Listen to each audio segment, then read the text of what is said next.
Hi there, this is Mike from ATB Guitars, and I'm going to let you know what are my 5 favourite guitars we have in the store this week. I hope you enjoy it.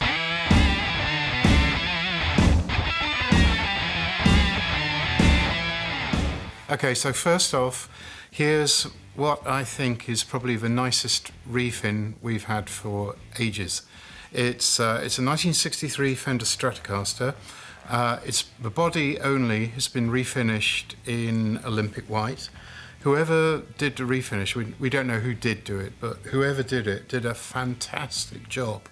They've aged the body and nitro finish really, really well to look very authentically faded, which is what the pickguard is on this.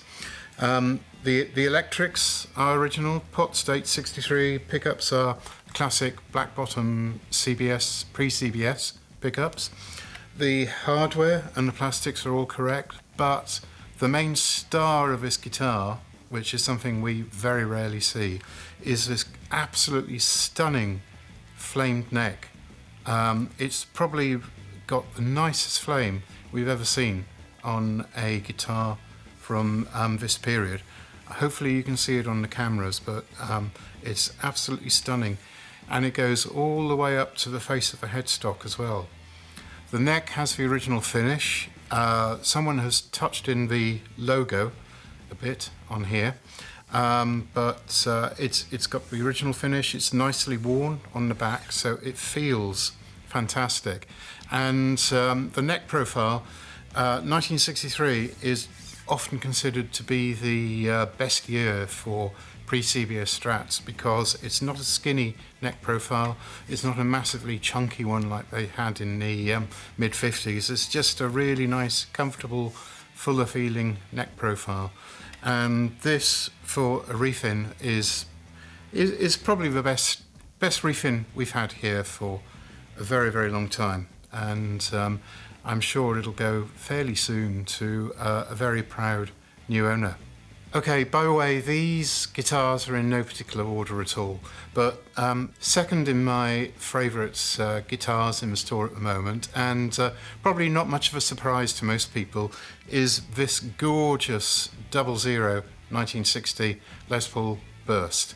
It's basically a burst, isn't it? This particular one was made in 1960, very early 1960. It has a 00 serial number, which means basically it's early 1960 with all 59 appointments. It's got the nice round 59 profile neck, 59 profile frets. It's got the amber bonnet knobs. Obviously 2 PAF pickups, which have been untouched.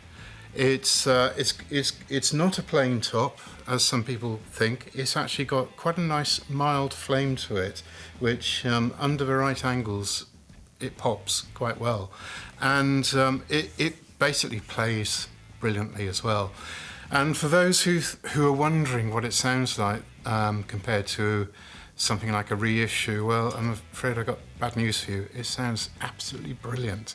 And anyone who's been here to play it will actually testify to that as well. Some people think there's a bit of a legend about these guitars and a reissue will sound just as good. Well, unfortunately, that's not the case. And if you want to come here and give it a spin, then we can demonstrate exactly why these guitars are so sought after and valuable. And this is an absolutely lovely example of a very sought after guitar. Number 3 in my selection, again in no particular order of my favourite guitars in the store, is this absolutely gorgeous 1962 Gibson Les Paul SG Custom. This one is exceptionally rare. It has the ebony block, which you only see in 1962, and you see them on Les Paul SG standards quite a bit, but you very rarely come across customs with these. In fact, I've only seen 2 or 3 others around, so they're pretty rare guitars. This particular one is in absolutely gorgeous condition. It's original Polaris white finish. It's had different tuners at some stage, so there's been a small overspray on the back to hide the tuners, and there's some small touch-ups just by the end of the fretboard and by the nut.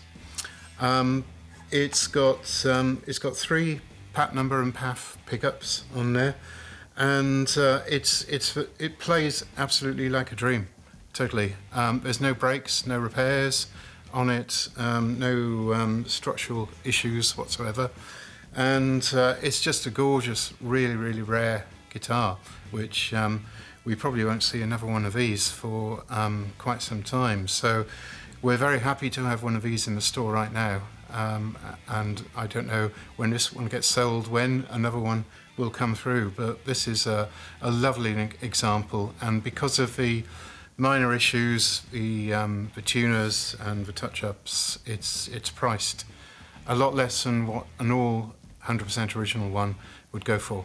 So check it out if you can.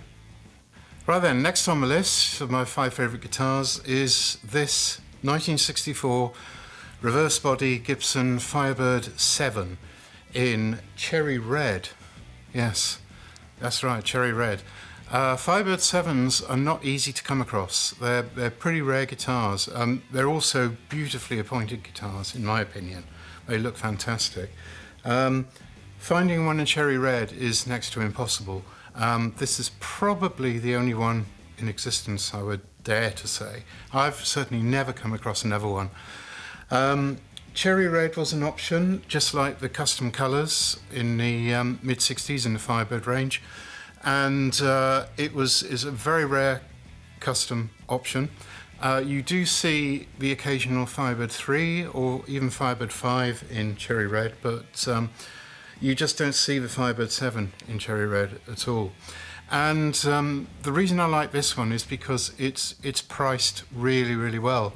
There is a serial number obscured on the headstock here, very neatly done.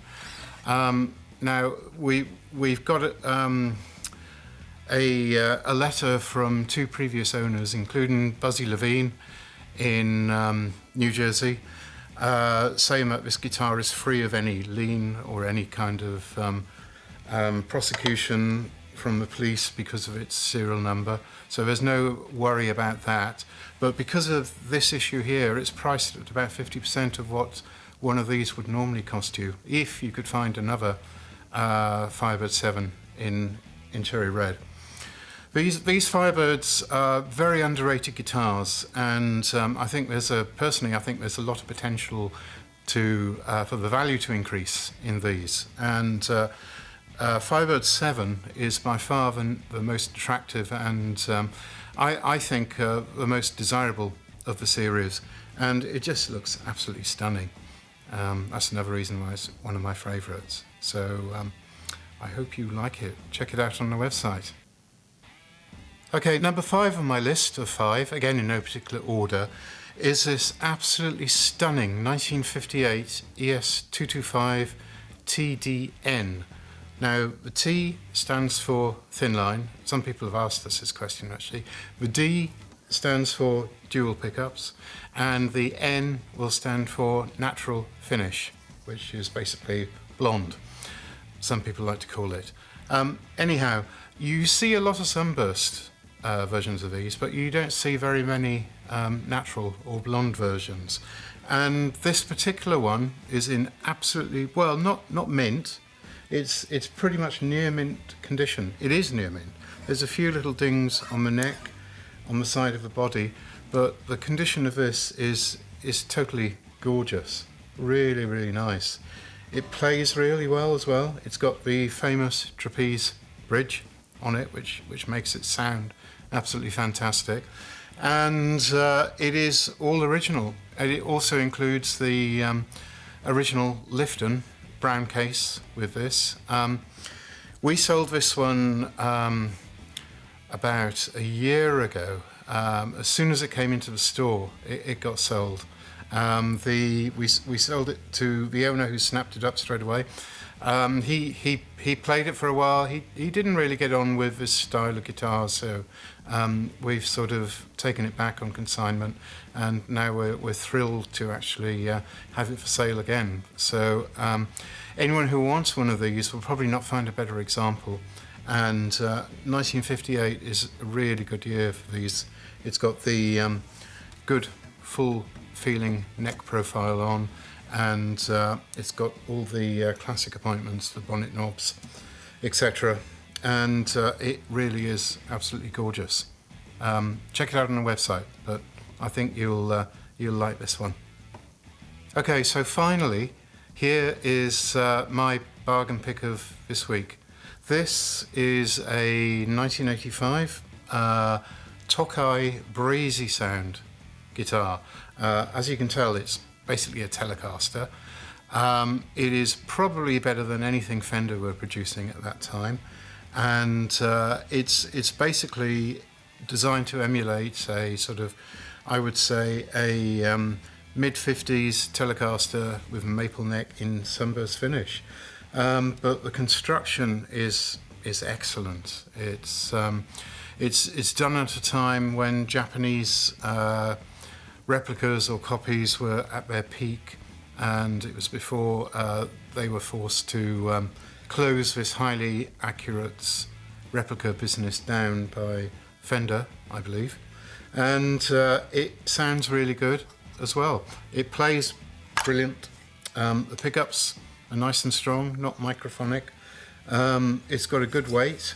It's obviously got binding, so it's basically a custom Telecaster.